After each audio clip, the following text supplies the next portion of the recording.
കർത്താവായിരിക്കുന്ന യേശുക്രിസ്തുവിൻ്റെ നാമം ഇന്ന് പ്രഭാതത്തിൽ വാഴ്ത്തപ്പെടുമാറാകട്ടെ. ആത്മീയ ചിന്തകളിലേക്ക് എല്ലാ പ്രിയപ്പെട്ടവരെയും വളരെ സ്നേഹത്തോടെ സന്തോഷത്തോടെ സ്വാഗതം ചെയ്യുന്നു. ഈ പകൽക്കാലം യേശു കർത്താവിനാൽ അനുഗ്രഹിക്കപ്പെട്ട ഒരു പകൽക്കാലമായി തീരട്ടെ എന്ന് പ്രാർത്ഥിക്കുന്നു, ആശംസിക്കുന്നു. ഉൽപ്പത്തി പുസ്തകം 4-ാം അധ്യായം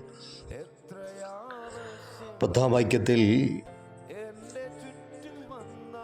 അതിന് അവൻ അരുളി ചെയ്തത്, നീ എന്ത് ചെയ്തു? നിൻ്റെ അനുജൻ്റെ രക്തത്തിൻ്റെ ശബ്ദം ഭൂമിയിൽ നിന്ന് എന്നോട് നിലവിളിക്കുന്നു.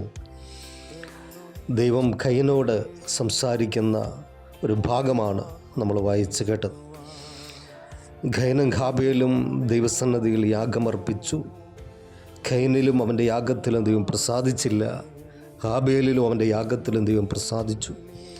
കയീന് ഹാബേലിനോട് ദേഷ്യമുണ്ടായി അവനെ വയലിൽ കൊണ്ടുപോയി അവനോട് കയർത്ത് അവനെ കൊന്നു.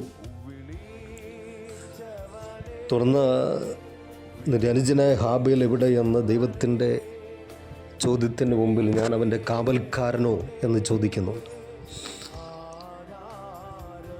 തുടർന്നാണ് ദൈവം പറയുന്നത്, ഹാബേലിൻ്റെ രക്തം അല്ലെങ്കിൽ നിൻ്റെ അനുജൻ്റെ രക്തത്തിൻ്റെ ശബ്ദം ഭൂമിയിൽ നിന്ന് എന്നോട് നിലവിളിക്കുന്നു. അപ്പോൾ ഹാബേലിൻ്റെ രക്തം ഒരു പ്രതികാര രക്തമായിട്ട് നിലവിളിക്കുമ്പോൾ, പുതിയ നിയമത്തിലേക്ക് കടന്നു വരുമ്പോൾ കർത്താവായിരിക്കുന്ന യേശുക്രിസ്തുവിൻ്റെ രക്തത്തെക്കുറിച്ച് എബ്രായലേഖനം 12-ാം അധ്യായം 24-ാമത്തെ വാക്യത്തിൽ ഇപ്രകാരം വായിക്കുന്നു, പുതിയ നിയമത്തിൻ്റെ മധ്യസ്ഥനായ യേശുവിന് ഹാബേലിൻ്റെ രക്തത്തേക്കാൾ ഗുണകരമായി സംസാരിക്കുന്ന പുണ്യാഹ രക്തത്തിനും അടുക്കലത്രേ നിങ്ങൾ വന്നിരിക്കുന്നത്. അപ്പോൾ ഇവിടെ പറഞ്ഞിരിക്കുന്നത് ഹാബേലിൻ്റെ രക്തത്തേക്കാൾ ഗുണകരമായി സംസാരിക്കുന്ന പുണ്യാഹ രക്തം, അത് യേശുവിൻ്റെ രക്തമത്രേ. ഹാബേലിൻ്റെ രക്തം പ്രതികാരത്തോടു കൂടി നിലവിളിക്കുമ്പോൾ യേശു കർത്താവിൻ്റെ രക്തത്തെക്കുറിച്ച് പറഞ്ഞിരിക്കുന്നത് പുണ്യാഹ രക്തം എന്ന് വെളിപ്പെടുത്തിയിരിക്കുന്നു. കർത്താവായിരിക്കുന്ന യേശു ക്രിസ്തുവിൻ്റെ രക്തത്തിൻ്റെ പ്രത്യേകത പാപം പോക്കുന്ന രക്തമാണ്. ആ രക്തം വീണ്ടെടുക്കുന്ന രക്തമാണ്. പാപത്തിൻ്റെ പടുകുഴി തള്ളപ്പെട്ട മാനവജനതയെ വീണ്ടെടുക്കുവാൻ ഗോൽഗോഥ മലയുടെ ഉന്നതങ്ങളിൽ തൻ്റെ രക്തം നൽകി. രക്തത്തിൽ ജീവനടങ്ങിയിരിക്കുന്നു. ആ രക്തം മുഴുവനും ഊറ്റിത്തന്നു എന്ന് കാണുവാൻ കഴിയുന്നു. വീണ്ടെടുക്കുവാൻ ആ രക്തം നമ്മളെ നീതീകരിക്കുന്ന രക്തമാണ്. അതുമാത്രമല്ല, ആ രക്തം നമ്മളെ സമീപസ്ഥരാക്കുന്ന രക്തമാണ്. ദൈവത്തിൻ്റെ വചനം വളരെ വ്യക്തമായിട്ട് അതിനെക്കുറിച്ച് വെളിപ്പെടുത്തുന്നു.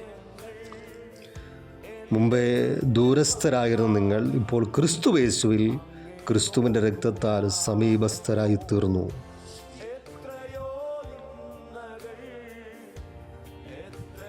തൻ്റെ രക്തത്താൽ വിശുദ്ധ മന്ദിരത്തിലേക്കുള്ള പ്രവേശനം ലഭിച്ചു. എബ്രായലേഖനം 10:20. ആ രക്തത്തിൻ്റെ പ്രത്യേകത എന്ന് പറയുന്നത് സമാധാനം നൽകുന്ന രക്തമാണ്. യേശുവിൻ്റെ രക്തം അസമാധാനം കൊണ്ട് നിറയപ്പെട്ട ലോകത്തിൽ സമാധാനം നൽകുന്ന യേശുവിൻ്റെ രക്തം, അവൻ ക്രൂസിൽ ചൊരിഞ്ഞ രക്തം കൊണ്ട് അവൻ മുഖാന്തര സമാധാനമുണ്ടാക്കി. കൊലോസ്യലേഖനം 1:20.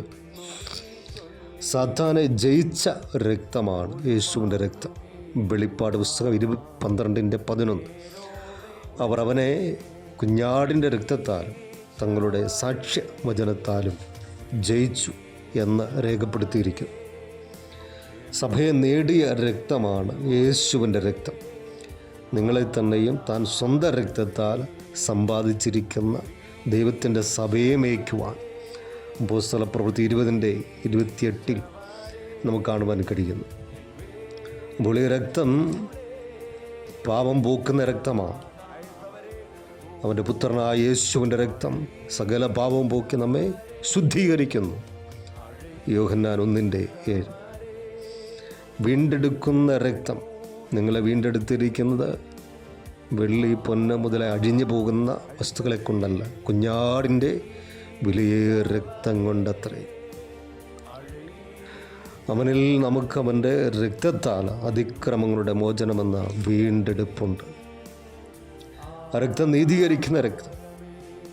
അവൻ്റെ രക്തത്താൽ നീതീകരിക്കപ്പെട്ട ശേഷമോ നാം അവനാൽ അധികമായി കോപത്തിൽ നിന്ന് രക്ഷിക്കപ്പെടും. നീതിമാൻ്റെ കൂടാരത്തിൽ ജയത്തിൻ്റെ ഉല്ലാസത്തിൻ്റെ ഘോഷമുണ്ട്. അപ്പോൾ യേശുവിൻ്റെ രക്തം, വലിയ രക്തം, വീണ്ടെടുപ്പിൻ്റെ രക്തം, ആ രക്തത്തിൻ്റെ ശക്തി നമ്മളെ മുൻപോട്ട് നയിക്കുന്നു. പിശാച് പോലും ഭയക്കുന്ന രക്തം, അവനെ ജയിച്ച രക്തം. ആ രക്തത്തിൻ്റെ മറവിൽ മറയാം. ആബേലിൻ്റെ രക്തത്തേക്കാൾ ഗുണകരമായി സംസാരിക്കുന്ന പുണ്യാഗ രക്തത്തിൻ്റെ അടുക്കൽ അത്രേ നമ്മളായിരിക്കുന്നത്. ആ രക്തം നമ്മളെ ജയോത്സവം നടത്തും, നമ്മുടെ പാപങ്ങളെ കഴുകും. ആ രക്തത്തിൽ ആശ്രയിക്കാം. യേശുവിൻ്റെ രക്തത്താൽ മുദ്ര ഇടപെട്ടവരായി മുന്നേറുവാൻ നമ്മളെ തന്നെ ഏൽപ്പിച്ചു കൊടുക്കാം. യേശുവിൻ്റെ നാമത്തിൽ തന്നെ. ആമേൻ.